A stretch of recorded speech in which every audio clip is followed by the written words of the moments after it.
안녕하세요, 여러분. 오늘은 언어의 본질과 문제 해결을 위한 토의에 대해 함께 공부해 보겠습니다. 먼저 언어의 본질에 대해 알아볼까요? 언어는 4가지 중요한 특성을 가지고 있습니다. 바로 자의성, 사회성, 역사성, 그리고 창조성입니다.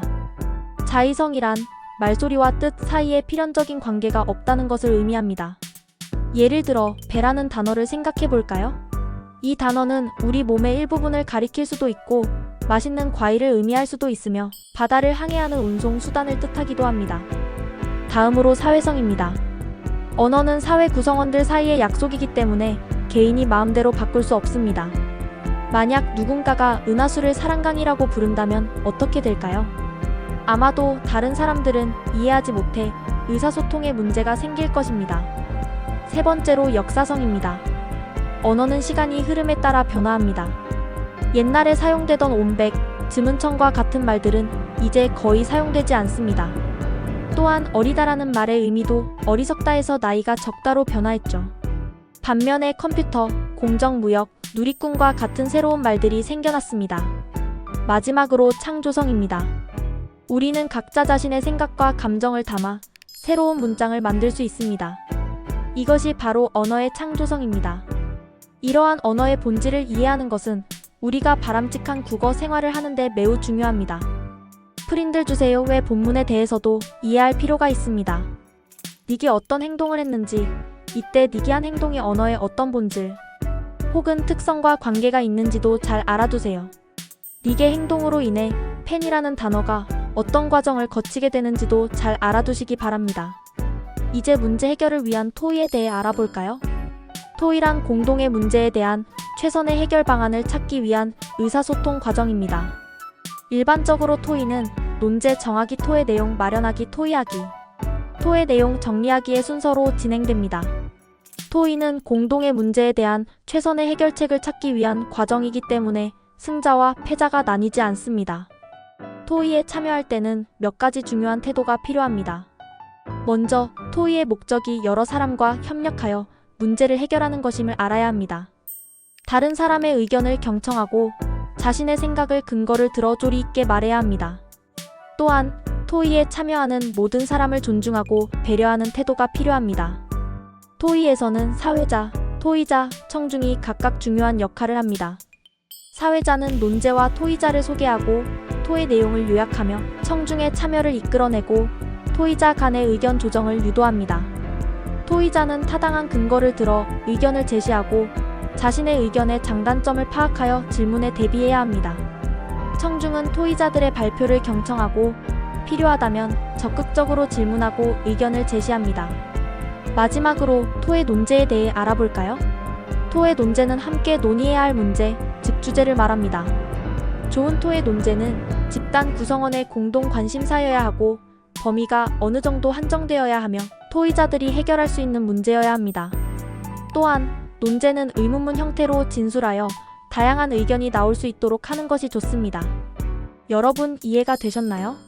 언어의 본질과 토의의 중요성을 이해하고 실제 생활에서 활용한다면 더욱 효과적인 의사소통을 할 수 있을 것입니다. 이번에는 빨간 호리병박이라는 작품을 살펴볼까요? 이 소설은 윤유와 완이라는 두 인물의 관계 변화를 통해 편견과 오해를 극복하고 진정한 성장을 이루는 과정을 보여줍니다. 윤유는 완과의 만남과 이별을 통해 물에 대한 두려움을 극복하고 완에 대한 오해를 풀면서 성숙한 인간으로 성장해 나갑니다. 완 역시 윤유와의 우정을 통해 세상에 대한 두려움을 극복하고 자신의 상처를 치유하며 성장합니다. 빨간 호리병박이라는 소설에 대해 좀 더 깊이 들어가 볼까요? 이 작품은 단순한 어린 시절의 이야기가 아닙니다. 윤유와 완이라는 두 주인공의 관계 변화를 통해 인간의 성장 과정과 삶의 성찰을 섬세하게 그려낸 작품이에요. 먼저 이 소설의 배경과 인물에 대해 살펴봅시다. 소설의 배경은 매우 고립된 공간입니다. 길디 길고 넓디 넓은 강을 사이에 두고 윤유의 집과 완의 집만 덩그러니 놓여있다고 묘사되어 있어요. 윤유는 완의 아버지가 사기꾼이라는 소문 때문에 완을 멀리하지만 내심 호기심을 느끼고 완의 물장구 소리에 귀 기울입니다. 이는 윤유 내면에 존재하는 편견과 호기심의 갈등을 보여주죠. 완은 주변의 시선과 편견 속에서 외롭게 살아가는 인물입니다.